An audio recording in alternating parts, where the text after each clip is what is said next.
বন্ধুরা নমস্কার। আশা করি আপনারা সবাই ভালো আছেন, আর আমিও ঈশ্বরের কাছে এটাই প্রার্থনা করি যাতে আপনারা সবাই ভালো থাকেন।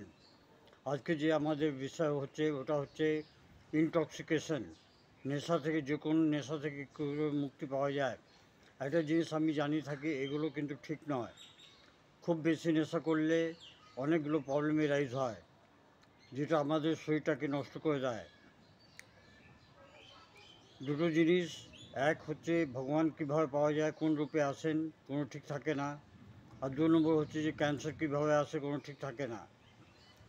যখন চারিদিকে আমাদের শরীর ছাড়িয়ে পড়ে, তারপরে আমরা ধরা পড়ে যে আমার ক্যান্সার হয়েছে, কিংবা একজনের ক্যান্সার হয়েছে। তামাক তামাক ছাড়বার জন্য, তামাক একটা খুবই খারাপ জিনিস, যেটা খেলে আমাদের শরীরে নানা রকম কমপ্লিকেশন জন্মায়। তামাকের জন্য দুটো ওষুধই হচ্ছে, এক হচ্ছে ক্যালেডিয়াম, আর 2 নম্বর হচ্ছে ট্যাবাকাম। ক্যালেডিয়াম ওষুধি 200 পোটেন্সিদের দিনে একবার খাবেন, আর টোব্যাকাম 30 পোটেন্সিদের দিনে 3 থেকে 4 বার আপনারা নিতে পারেন। সিগারেট খাওয়া, স্মোকিংটার জন্য দুটো ওষুধ আছে। একটা হচ্ছে ড্যাফনি ইন্ডিকা, আর আপনি সাপোর্টিং মেডিসিন হিসাবে আপনি নিতে পারেন নাক্স ভমিকা।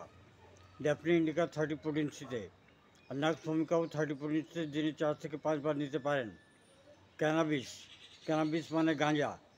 গাঁজা ছাড়াবার জন্য একটা বহুত ইম্পর্টেন্ট মেডিসিন আছে, হোমিওপ্যাথিক মেডিসিন, ক্যানাবিস সেটাইভা 2 ফোঁটা সকালবেলা, দুপুরবেলা, বিকালবেলা, রাত্রিবেলা।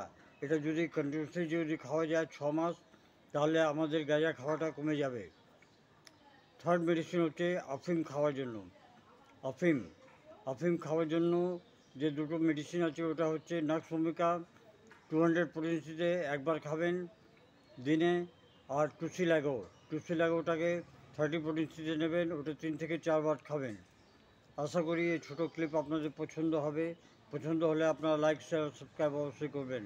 জয় হিন্দ, নমস্কার। Long live homeopathy, long live Hahnemann.